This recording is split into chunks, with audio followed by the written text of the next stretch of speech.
Hello, this is Terrence McNally. I just learned that earlier this year, my dear friend, meditation teacher Trudy Goodman, experienced an undiagnosed medical emergency that almost killed her. Another reminder of the preciousness and fragility of life and friendship. Here's my 2015 conversation with Trudy and Jack Kornfield on the occasion of an event at Insight LA, the mindfulness meditation center founded by Trudy. The event featured virtual dialogues with Jon Kabat-Zinn, Ram Dass, Tara Brach, Joseph Goldstein, and then-Congressman Tim Ryan. We talk about Trudy and Jack's personal paths, what each of their guests means to them, and tell the story of mindfulness in America over the last 45 years. Hello, I'm Terrence McNally, and it is my pleasure today to interview two leading teachers of mindfulness in America, Trudy Goodman and Jack Kornfield. Trudy Goodman has trained and practiced in two fields for over 25 years, meditation and psychotherapy. She studied developmental psychology with Jean Piaget, Lawrence Kohlberg, and Carol Gilligan. And for 20 years, Trudy worked with children, teenagers, couples, and individuals in a full psychotherapy practice. Since 1974, she's also devoted much of her life to practicing Buddhist meditation and teaching mindfulness. In 2002, Trudy founded Insight LA, and she teaches awareness and compassion practices at USC, UCLA, Children's Hospital of LA, and a variety of community settings. Jack Kornfield is a co-founder of the Insight Meditation Society in Barre, Massachusetts, and founding teacher of the Spirit Rock Center in Woodacre, California. His books have been translated into 20 languages and sold more than 1 million copies. And they include A Path with Heart, After the Ecstasy, the Laundry, Buddha's Little Instruction Book, The Art of Forgiveness, Loving Kindness and Peace, and A Wise Heart, A Guide to the Universal Teachings of Buddhist Psychology. Welcome, Trudy and Jack. Thank you. Thanks, Terrence. Now, I've mentioned a few highlights from both of your bios, but could you each tell us, in your own words, about your paths to the work you find yourself doing today? Who wants to go first? Jack. One of the beautiful things about path and story is that we each have a story of our spiritual path. There's a moment in our life where maybe we're a child and we're, as I did, lying out on the grass on a summer night in the East Coast looking at the stars and then imagining not that I was on top of the world, but that I was at the bottom of the earth, stuck on it by the big magnet of gravity, looking down into the sea of stars and wondering, well, who am I? How did I get to be this human being? What do I do with this? But it was also true that in my family, I had a creative scientist father who was also troubled and violent and abusive and a wife batterer. And I didn't know how to put together the good stuff and the suffering. And I'm not unique in that. Both in families or in human life, we have that. And so when I was in college at Dartmouth, I was studying pre-med, and I went from my organic chemistry class to a class on Asian philosophy and psychology, and this wonderful old professor, Dr. Wing-Sit Chan, sometimes would sit cross-legged on the desk and teach about things like the Buddha's teaching that there's suffering in life, and I started to nod yes. And then there's an end to it. There's a way to work with it to make, and I need to find this out. So eventually I graduated in Asian Studies and asked the Peace Corps to send me to a Buddhist country so I could start studying in a Buddhist monastery, and did that for some years, and then came back and also studied Western psychology.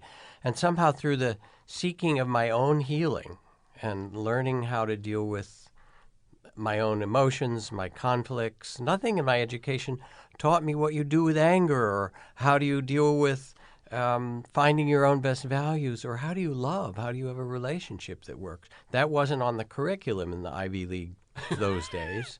So I had instead the second half of my education in the monastery, and it so transformed me. I came back joyful, able to forgive, much freer than I had when I left. And then I started to both study Western psychology to kind of figure out what happened to me and how do I fit back in this world.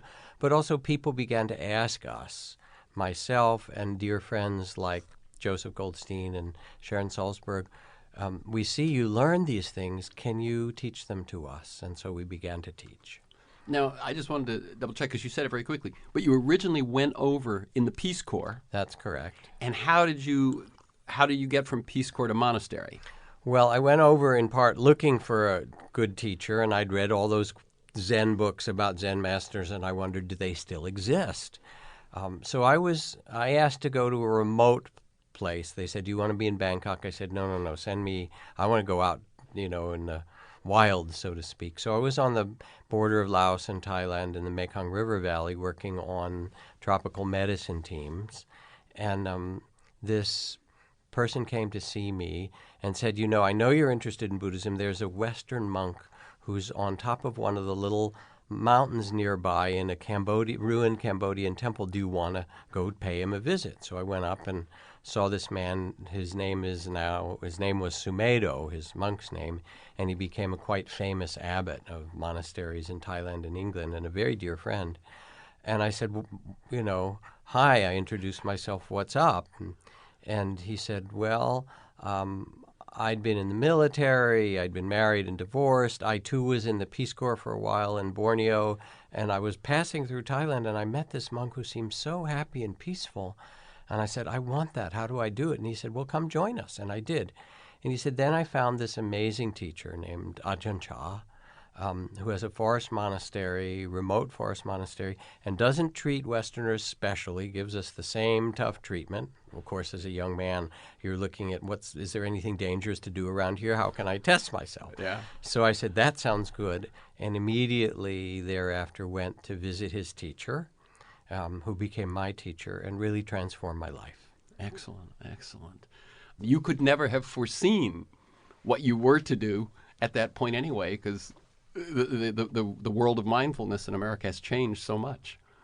Very much so. We had no idea. And even when we started teaching retreats, those of us who started in the 70s and then got these beautiful centers that we bought from the Catholic Church, like the Insight Meditation Society for a year-round, as Sharon Salzberg likes to say, we did it all without adult supervision. We were all, in our 20s or 30s.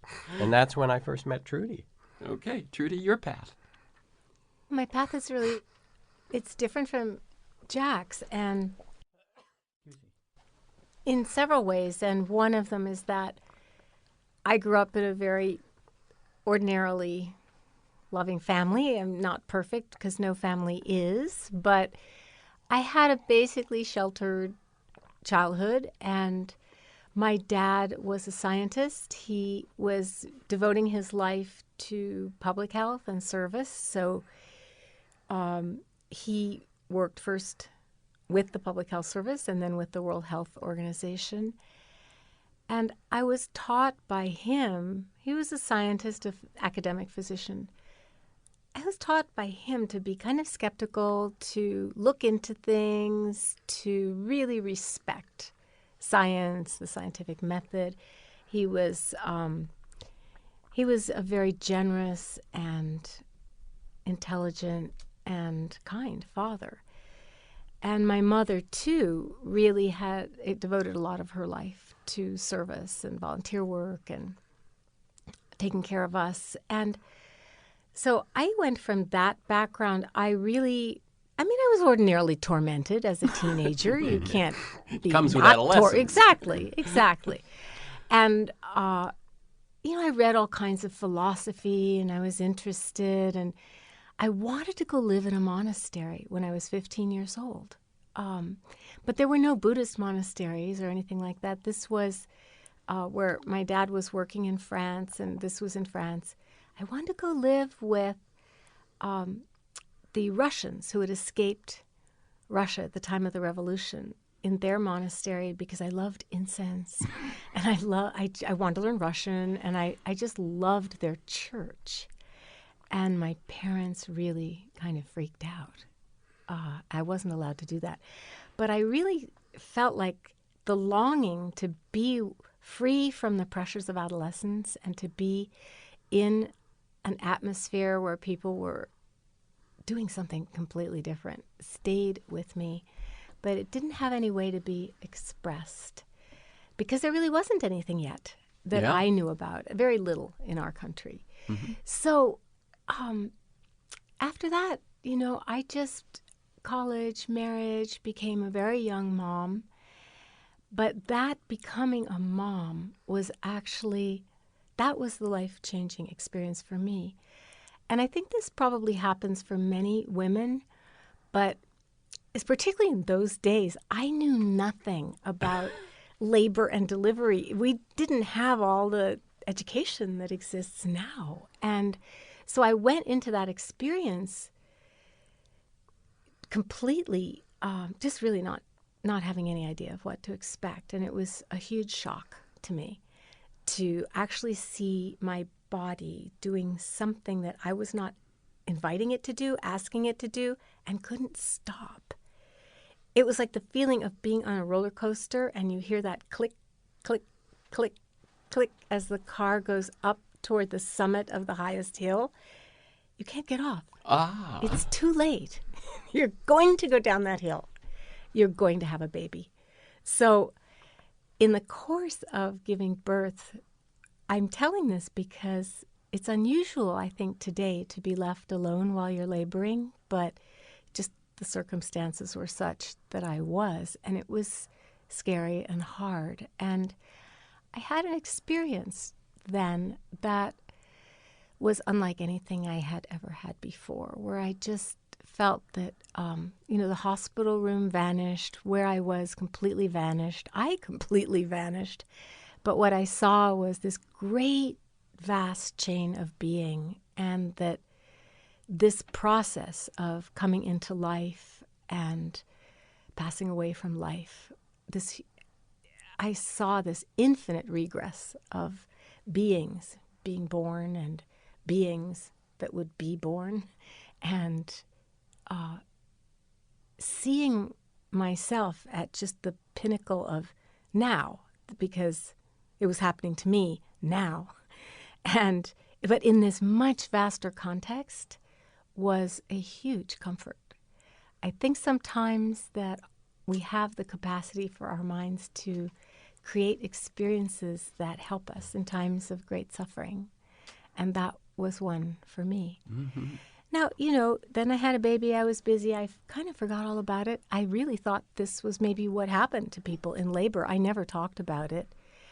But a couple years later, my little daughter became seriously ill. She was actually dying of the most virulent form of spinal meningitis and Haemophilus B. And she was so little in that hospital bed, and there would be regular crises when she would code and everybody would come running. And I was fortunate to be able to stay there with her in her room, which was unusual, but I was lucky. And one night, that was the situation. There were all these doctors and nurses around her little body in the bed, and they had to do, I think, a spinal tap. And anyway, it was something very arduous and painful. And I was just sitting there feeling helpless and terrified and sad. And suddenly I felt like I saw God, because I didn't have any other experience or words or names for it. But I really saw the activity of compassion, that's what was going on. Everybody, all these people were working to save this little life. And suddenly all the fear, everything just vanished, and all I felt was immense gratitude and just my heart so touched. It took a long time, but my daughter recovered, and I'm a grandmother. She's well and happy today. But those experiences were important because later, and it was about 2 or 3 years later, that I began with that second experience. I realized, there's more to this life than I thought. And so I began to look for somebody who would kind of understand what had happened or be able to relate to it. And I was living in Cambridge, Massachusetts, going to graduate school at that time, and I began to go hear every visiting Swami or yogi or anybody who came to town, and they all had advice, and none of it seemed right for me. And finally, I went to hear through the kindness of my friends Larry Rosenberg and Jon Kabat-Zinn, they took me to hear a teacher who became our first meditation teacher, the Korean Zen master, Daesan Sanim, whom Jack has practiced with as well. And when I heard him speak, he couldn't speak English that well. He spoke a kind of pidgin English, and his teaching, it would be things like, the sky is blue and the wall is white. And you'd think, But instead of that response, I started to weep.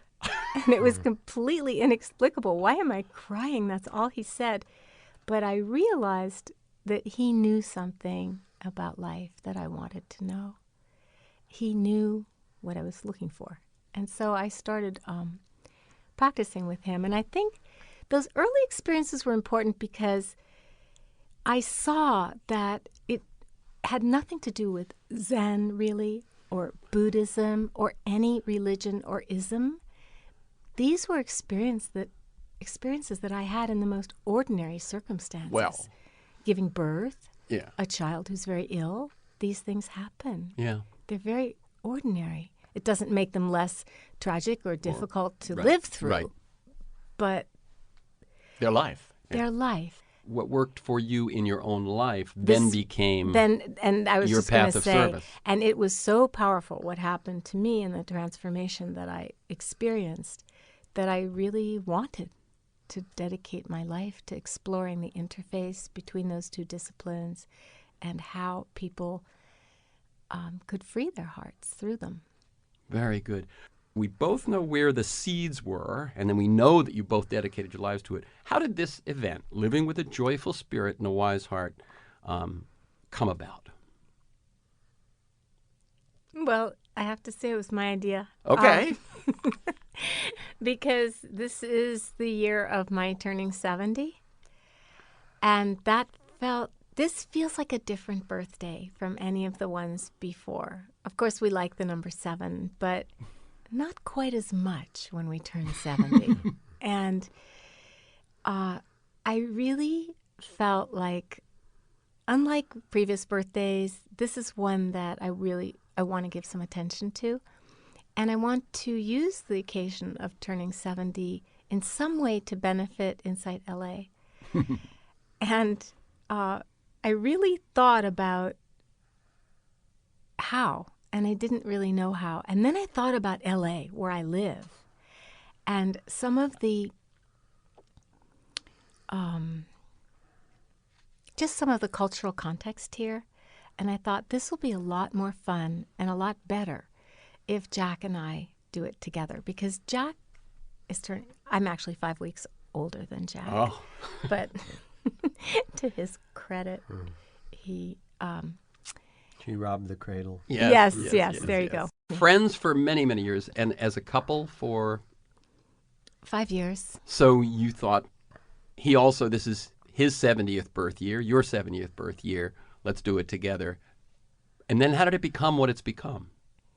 With all the invited guests, as it were. Well, one of the things that Trudy said right away, which resonated with me as well, is we don't want to have a celebration or a party. That's a nice thing. Everybody says gratitude, thank you for all those beautiful teachings, Trudy, and so forth.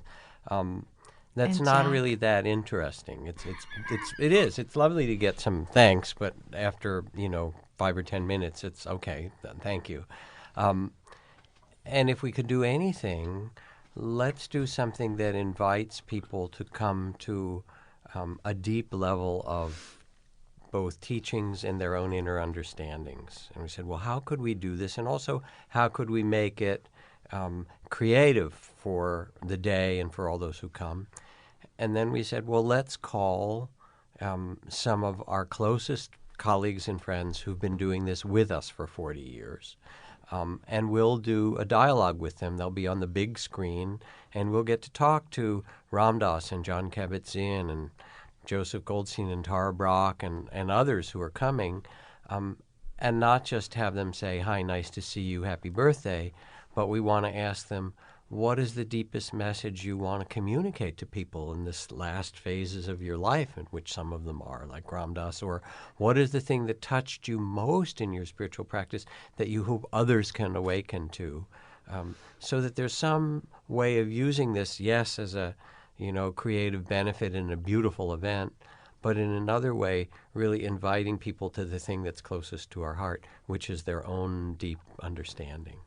What you are doing is you're creating an event that actually a key part of it is the passage of time. It is that you and I think probably all but Congressman Tim Ryan of the list I've seen are elders. We are. Yes. Hard to believe, but we are. We used to be premature elders, and now That's we're, right. That's we're right. not You tell the premature story, elders anymore. but you tell the story before about without adult supervision. You That's started right. this stuff, and now here we find ourselves. There is a bringing elders together, and who knows, how many times this Exactly. group will have that day. Probably never. It's very difficult for us, well, any people who are trying to schedule a meeting to come together, but let alone these folks. And the fact that we're able to share some of what we love the most, not just from our own lives and practice, but from our beloved, fellow travelers. I mean, that to me is a great joy. And that is actually the tradition of birthdays in Buddhist countries, is not that you get things, but that the best thing you can do on your birthday is to offer things. And so people love to do that. And, we know even in modern psychological studies that what makes people happy more than anything is also to bring joy and delight to other people. So that's the birthday, the Buddhist birthday tradition from those cultures is giving rather than receiving. Somehow we get to do both on this day. So it's pretty cool. Yeah. That certainly communicates a sense of it to me. If I were someone saying, well, what am I likely to experience? What am I likely to get?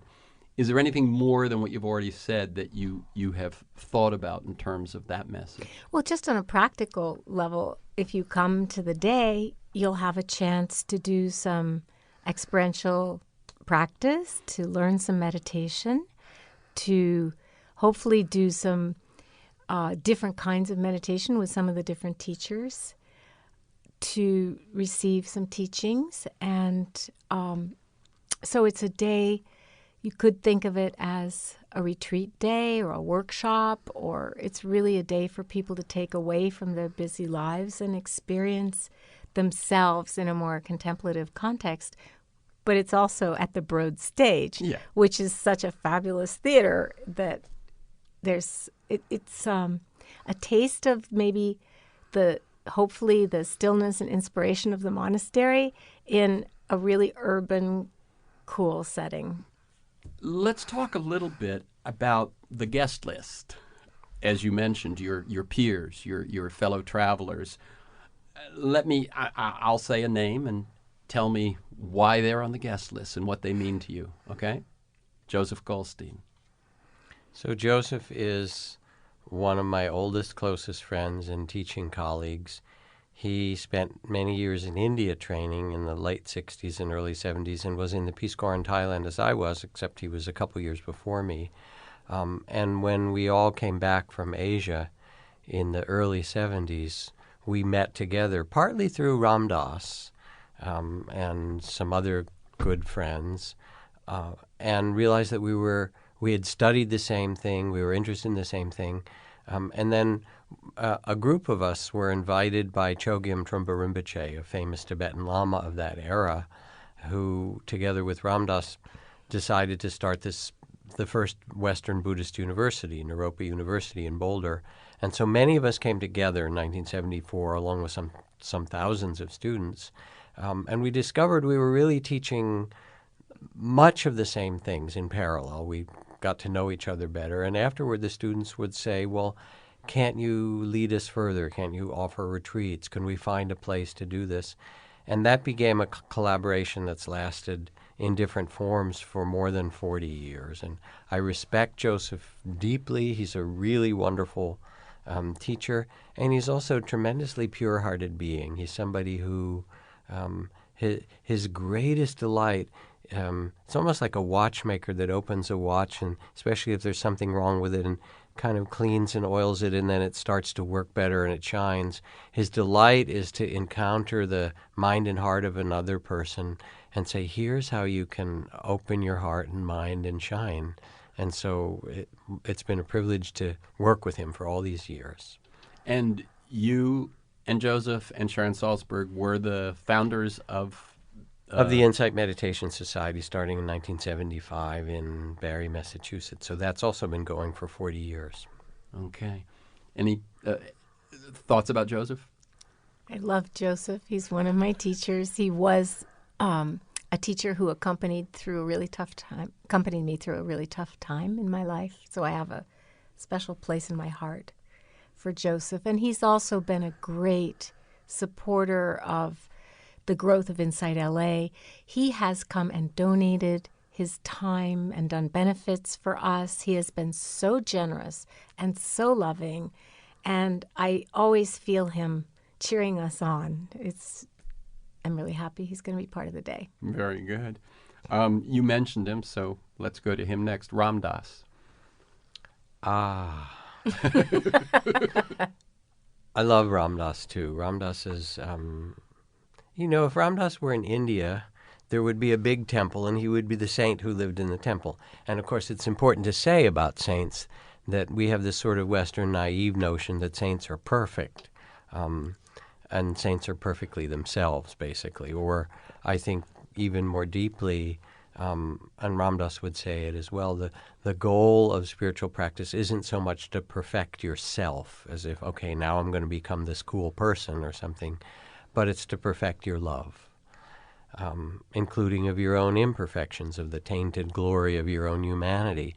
And there's some way in which Ram Dass has been a cultural leader along with an incredibly dear and inspiring friend, starting in the 60s and 70s for literally millions of people. His book, Be Here Now, changed the culture in many ways, and he can walk through still or be out in public, and people will come up to him from all over and say, you changed my life. You opened the gates and the doors to realize there's so much more to life than just the script I was given of being a good student or getting a good job, to the mystery of life, and to love and to devotion, which are really how he expresses his path. And now Trudy and I have been teaching with Ram Dass these last years. Oh, he doesn't travel, so we go over to Maui. And he's just become radiant. There's less Ram Dass. He's brilliant and articulate and so forth, even after his stroke. But there's some way in which he becomes luminous, and mostly he's just a big heart, and he loves people in a way, looks at them with such a gaze of love. In India, it's called the glance of mercy. It's like somebody who looks at you, and you, no matter what you've done and who you are loved, and it goes in. So to have Ram Dass be a part of this is a really great blessing. Yeah. Before I ask you, Trudy, I will tell you how far back I go. 4 days after I got to Harvard in 1965, I went to hear Timothy Leary and Richard Alpert speak, which was my walking into the 60s, with a flat top and a madras shirt, I just walked in and whoa. And then my senior year, during the strike over Harvard, where there was this building takeover over the Vietnam War and so on, Ram Dass comes back from India, and he's going to speak at a hall, one of the teaching rooms, and he comes in, and so in the middle of all this anger and stuff that's going on, the hall is packed. He comes in, he lights some candles, he sits on a desk and spoke for 4 hours, which some of you may have been there, and that is the book, Be Here Now. Wow. I mean, it really touches me. Hello, this is Terrence McNally. You're listening to my 2015 conversation with Trudy Goodman and Jack Kornfield about mindfulness meditation in America over the previous 45 years. Your experience of Ram Dass. I have to be honest, my experience of Ram Dass is much more recent. I saw him in Cambridge. I knew he was there, but at that time, I saw him as kind of a love and light guy, and I wasn't like that. Oh. I was a Zen student. Ah. I was really more hardcore. So I didn't connect with Ram Dass back then. As I said, but he was there, but it's really only through Jack and Jack's love for Ram Dass that I've connected with him. And yes, have taught with him now and have done retreats with him.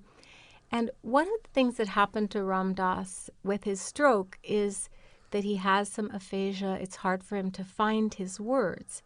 So he speaks very slowly. There are pauses. And you mustn't fill in with your own assumption of what he's going to say. So it's very interesting from that point of view. Almost. It's a discipline. You wait. And he's learned to say very wise, loving, profound things very simply. Yeah. Like he describes the whole journey of our awakening into being able to be more fully present and embodied in a loving way in our lives. He said the whole thing is, and he's a Harvard professor saying this, the whole thing is a movement from the head to the heart. Very simple, and it feels true. And then one practice that he gives people now is just to slow into experience and breathe to yourself, I am loving awareness. I am loving awareness. That's all. And for those who may or may not know Ram Dass over the years, what's interesting about the post-stroke Ram Dass is he was so articulate. He spoke in paragraphs, composed paragraphs. You know what I'm saying? He was very eloquent. And great humor. And all of that becomes more difficult, but as you say, becomes something else. Also poignant and touching. And I know when you first came back, because you went over and did some personal retreat time with Ram Dass starting a few years ago, and you came back and you said, I'm changed by. I mean, you were glowing. I mean, how was it? Yeah, it was. I'm in fact about to do another retreat with him because the experience is very much what Jack described of sitting with somebody. I mean, all the great teachers can transmit that sense of loving no matter what. And it's very healing to bask in the light of that kind of attention. You know, you can just see your mind throwing up all of your problems and challenges and shortcomings, and it's okay. Very good. Someone else that I know is very important to you, and Jon Kabat-Zinn. Okay, so Jon is...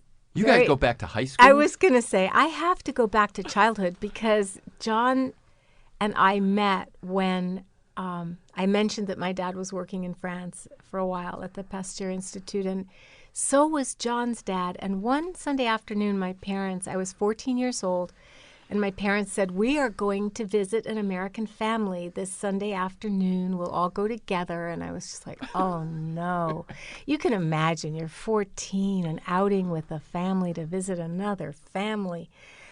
So I sulked all the way over in the car. And then when we walked into their apartment, I saw this little Romeo over in the corner. And I thought, oh, maybe this isn't going to be so bad, this visit. And he and I, we really connected. You know, being American teenagers, he was a year older, American teenagers in French schools, and we were looking at what books we were studying. And long story short, we really fell in love with each other. He was the older man at 15, and so he was my boyfriend for a while. And I wanted to go to the college that was right next to his, and unfortunately, they didn't give me a full scholarship, so I couldn't. But you know, that's how these fates are decided and unfold. But what's really interesting is that we did stay friends. We stayed in touch. Then we lost touch completely for probably 6 years, I would say. And one day, I overheard in an adjacent room his voice, and I thought, I know who that is. And we reconnected, and he was already with Mila at that time, but he was interested in meditation. And so it was through my friendship with him that I met my first teacher, and I'm really so grateful for that emerging from our friendship. And we went on to work together in the early You were one of the days first in Worcester at the UMass Medical mindfulness-based stress Center. reduction teachers. In those days, we called it the Stress Reduction and Relaxation Program, the SRRP. Herbert Benson's relaxation response made meditation okay for Westerners. And, Jon had the brilliance to extract mindfulness, which was really, you could say it was the keystone of this beautiful, immense arch of the Buddha's teachings. He saw that this could be taught to everybody and everybody could benefit, and nobody would have to think about becoming a Buddhist or anything like that. It was They didn't have to go genius. Eastern. They didn't have to give up anything that they had, Western religion they had, or anything like that. And it was perfect for me because, I wasn't one of those who went to India. I started right here in the middle of my imperfect life. And your very American imperfect My very life. American imperfect life. So it was a natural thing for us to teach together and to be part of the early days of that And for program. those who don't know Jon's work, as you're saying, he saw that you could bring it, and he brought it to hospitals, he brought it to mental health, he brought it to prisons. So a great deal of the mainstreaming began with Jon's work. Oh, absolutely. He created an 8-week program, and that's what we taught at the hospital. And at first, you can imagine who would refer to something that involved meditation. So the doctors would send us the patients who were really at the end of the medical line. They had terminal diagnoses, they had intractable chronic pain, and I watched this room full of maybe 40 people, the butcher, the truck driver, the people from all walks of life, do these practices in a completely mainstream secular setting of a hospital basement and transform. They didn't necessarily get to live if their diagnosis was terminal, but they came to peace about their dying. And it was so inspiring. So that, too, was an inspiration to keep doing this work. And the fact that Jon is going to be joining us is just very meaningful to me. And today in Southern California, Inside LA does some of that work that began with Jon and you as one of the first teachers. Yes, and Inside LA was actually founded with the idea of providing both secular mainstream mindfulness teachings and Buddhist path for people who want to study Buddhist psychology, philosophy, and meditation. So, and the reason for that, Terrence, is because I moved here not that long ago, 13 years ago, and I really wanted to be part of the wider community of professional settings, hospitals and clinics and mental health and universities and so forth, although I did start in the prisons here. But I really saw that it had to be through the mindfulness, not through Buddhism. And Dr. Christiana Wolf wanted to learn to teach MBSR and asked me if we could do it together. And that was the beginning of a program that has served literally thousands of people by now. The MBSR 8-week program is, of course, the most studied intervention. The science is there. And that, by the way, is the other piece of why it went mainstream, because Jon didn't just teach the classes, he did the science. He conducted experiments, he was trained as a scientist, and his work was respectable science. Excellent. So Jon Kabat-Zinn will be there. Tara Brach. So Tara Brach was a long time, she's also a psychologist as I am, and a long-time spiritual student. She started in Kundalini Yoga, and she also had a child when she was pretty young, and did that. She lived in an ashram, I believe, for about a decade, and then realized that wearing the kind of ashram robes and doing these practices, which in certain ways really removed you from the world, was not working for her, was not what she needed for the rest of her life. And somehow she encountered mindfulness meditation and the teachings of the Insight Meditation Society and so forth, and began to study there with me and other teachers. And she was a very fine student because she was already very dedicated and had a long history of practice. Knew how to practice. Knew how to practice. And so after a dozen years of that, or 10 years or something, I've been training teachers now for 25 years or more, and it's one of the great joys of my life to find people who have a deep inner experience of their own wisdom and their own deep compassion, and also have some ability to transmit or communicate it. Trudy also trains teachers at Inside LA. It's one of the best things that we get to do with our lives, is see that beautiful spark and people and foster it. So she was part of one of my teacher training programs, and then began a center in Washington, D.C., IMCW, Insight Meditation Community of Washington, that has now grown very large. She's trained many teachers, and part of her own teaching, she has lived with a great deal of inner conflict around guilt, shame, body image, various kinds of things that created a lot of suffering in her younger life. And so she focuses a great deal in her teaching on self-compassion, on healing, on using spiritual practice, mindfulness and compassion and these tools to come to what her book title is, Radical Acceptance of Yourself as a Human Being, and then the acceptance and the wisdom to live in that way with others. So she's become a very fine teacher. By the way, I'm just remembering, I want to plug something, which is Jon. You mentioned Jon and Mila. You mentioned how you came to this as a single mother, and their book, Everyday Blessings. I just want to put a plug in for people out there who are going, It's my a life beautiful book is for just parenting. bringing up my kids. I don't even Sure. have time to.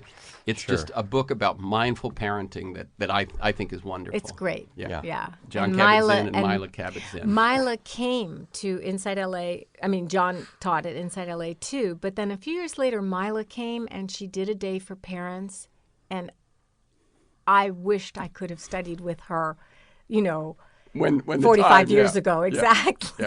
Yeah. So I just wanted to put that out there for people who are going, how does this apply to me? Okay, we'll talk briefly about two more of the guests. Congressman Tim Ryan of Ohio.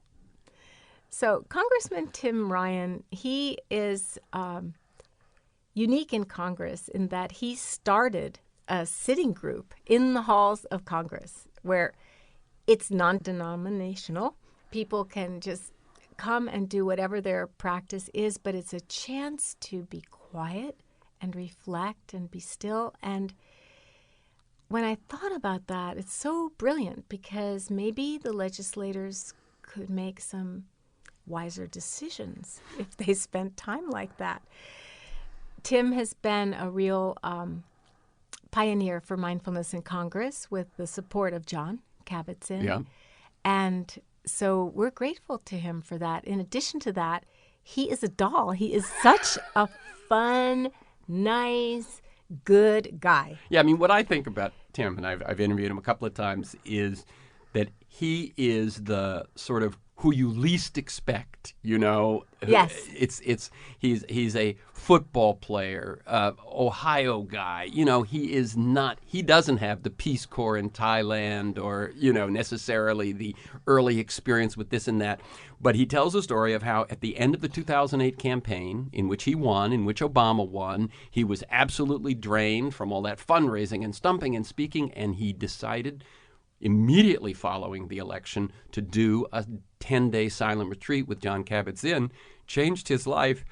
So what I love about Tim Ryan is that he speaks, he is walks every the man, talk, yes. and he speaks to every man, and God Yes. love him. Yes. And he walks the talk. He has done the practice. He's experienced firsthand what really is the most authentic reason to do this, which is our own difficulties and suffering that we get into in this life. And he saw how much it helped him and got so inspired. Yeah, a wonderful, very easy-to-read book he has done called A Mindful Nation by Congressman Which he Tim gave Ryan. to every member of Congress. That's right.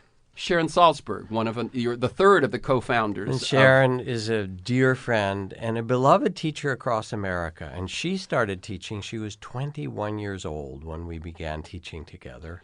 And there's some way in which she is what you might call an old soul. When she went to India, she also had a great deal of struggle and suffering in her early years, tremendous kind of pains and difficulties, and then found teachings that really transformed her heart. And she's become, in many circles, she's kind of the metta queen. And metta is a word for loving kindness and compassion. Some of her many books on these practices include loving kindness, and so which is the title of the first of her book. And she embodies it in some very pure and simple way. She's seen so much in her life, and there's a way in which her teaching comes from a channel that's just ancient in her. This is what really transforms a human being. Hatred never ends by hatred. It always ends with love. Love alone is the answer for that, which is a verse from the teachings of the Buddha. But somehow she embodies what that means, what forgiveness and compassion means. And so I'm grateful that she'll be a part of this event, too. And yet one might hear that and think, oh, she's, a holy person. So no, Sharon is down to earth. No, she's right. We can go shopping together. We can go, she's all these people. That's one of the great gifts, is that each of the people that we've named is actually an ordinary American person living their life with their families, their joys, their sorrows, in the middle of it carrying some beautiful wisdom and some beautiful understanding. Yeah. Trudy. Yeah, I want to say something about Sharon, too, because Sharon is one of the most generous people I know. She offers her time, her expertise, her wisdom, her beautiful presence in a variety of settings that are really tough. Caregivers of battered women, and a lot of our work at Inside LA is motivated by my wish to serve people doing compassion-based work. Everybody, of course, but that too. Particularly. Yeah. So I resonate with Sharon and her generosity that way. Well, it's interesting because the next question I was going to ask Trudy was about the beginning of Inside LA. What led you to leave home, come here, and start Inside LA? I was leaving a tragic divorce. I mean, really every divorce is so painful, but I call him my husband. My former husband and I mean, we're friends now, but our lives were entwined in every way. We worked together, we lived together. This we is the second. Yes, we taught together. And he and I had to go apart, and it was really sad. And I felt I just don't want to soldier on and be brave. I really need to, it felt like dying. I really need to do something completely different. And so I actually went to Asia and studied and practiced Dharma for a while. And then my daughter, who had gotten married, got pregnant. My mom, who had been in love with and lived with my dad, she was in love with him in elementary school. So she was made up at least as much of him as of herself. My dad passed away, and they had just moved to L.A. So my mom needed help. My daughter was having her first baby. I came to visit and to help out. I had no idea of Inside L.A. or anything. In fact, I had no idea that I would live here, and I didn't think I would. I didn't know anybody here except them. Nobody. And one teacher I met. But what happened was I saw that they weren't going to not need me in the future. It wasn't going to stop. I couldn't just do a visit and help out. Yeah, did my thing. Exactly. Back, I needed to stay and help out.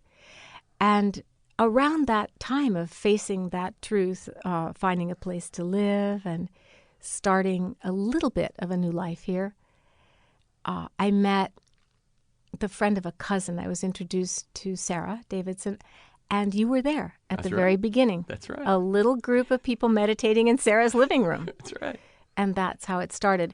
And I have to say, honestly, I wish I could say I had this beautiful vision of what would unfold and how it would be, but I didn't.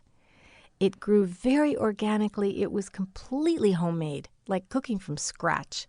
I did everything for a long time. And then because of the power of the practice, and because I was joined by many wonderful people who came to help, and because the wave of mindfulness entering so many different sectors of our society, these things The timing was right.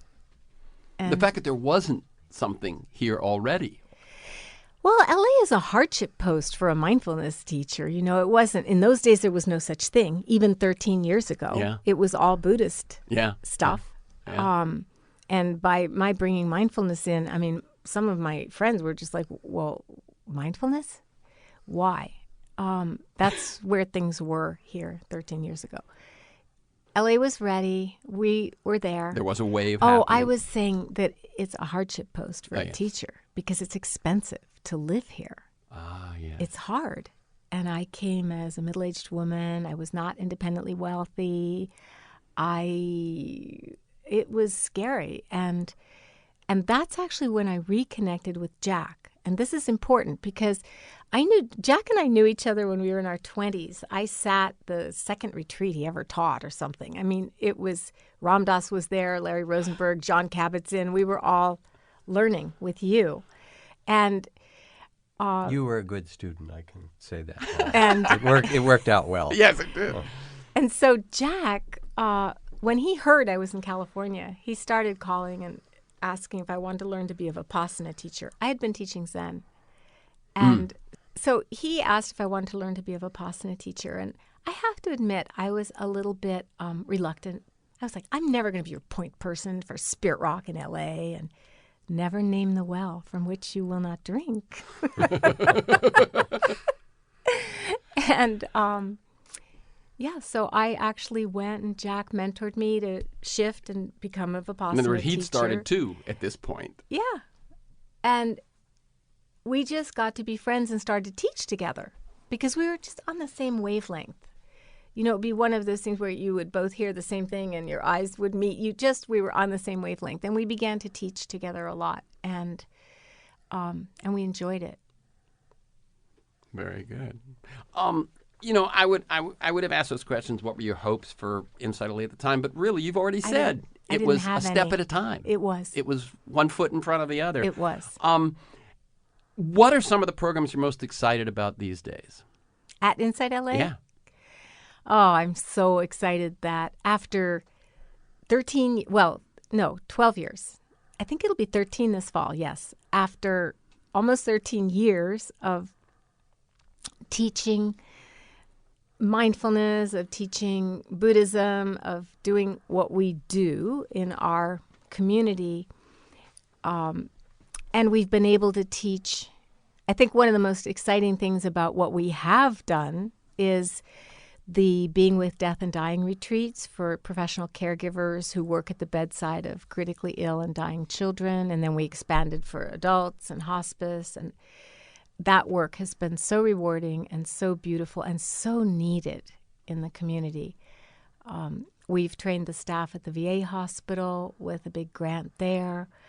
I mean, these are some of the things we've done like out in the community, as well as teach in mental health clinics and schools and just a variety of settings. But what I'm excited about going forward is that we were blessed to receive a grant to be able to do some social justice work. And what I mean by that is to serve people who would not be able to afford to come take classes at our center and to go into some of the most intense areas of suffering and offer teachings to help. So, for example, we've started a program at the Downtown Women's Center, which serves homeless women and working with the staff, and soon we're going to be working with the clients as well. A program at Step Up to bring mindfulness to people who are struggling with mental illness, sometimes homelessness also. And it's very interesting because these practices can be adapted to help so many different kinds of people. And we think, for example, mental illness, well, that would preclude it. But it's really a continuum. We all have moments when we're mentally so out of balance. We have thoughts and feelings that could be called quite sick, actually, if we were being judgmental about them. And the people who spend more time, perhaps, at that end of the spectrum, continuum, they can learn to, for example, there was a fabulous study done with schizophrenic people where this is with an inpatient group where people learned to be mindful of their voices instead of just doing what their voices were telling them to do. And there was a 49% decrease in hospitalizations in that group. Still hearing the voices. And they, of course, they're not, they're still schizophrenic. We don't have a cure for that, sadly. And so that's just, I'm excited about being able to reach people who are underserved, and that we have the ability now to send teachers. People don't have to come to the West Side or to Los Feliz. We have the ability to send teachers to where they need to be. So I have a vision of LA in the future being really a powerful center of mindfulness, of, we're trendsetters in fashion and music and all kinds of areas. Maybe we can begin to be in terms of the spread of compassion, of loving awareness, of mindfulness practices. Well, having from the sidelines, having watched the growth of Inside LA, I think you're onto something there. I'm Terrence McNally. Thank you, Trudy Goodman. Thank you, Jack Kornfield. Thank you, Terrence. Thank you, Terrence. It's been a pleasure.